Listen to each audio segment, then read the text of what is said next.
बाले नबोलेर के हुन्छ र? काम गरे हुन्छ त। तर नबोलेर के भएको छ थाहा छ? संसद राम्रोसँग चलेको छैन, हर्क साम्पाङ पुरै गरिबको मसिया र मै प्रधानमन्त्री भन्दै हिँडेका छन्। सभामुखले जबरजस्ती पेलेर विधेयक पास गर्नु परेको छ।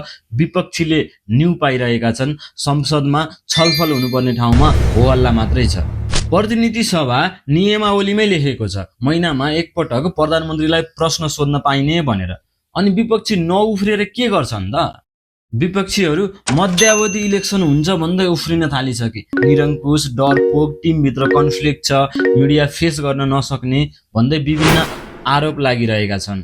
तर यो कुराले स्पेस पाउने कारण भनेको एउटै छ, दुई शब्द।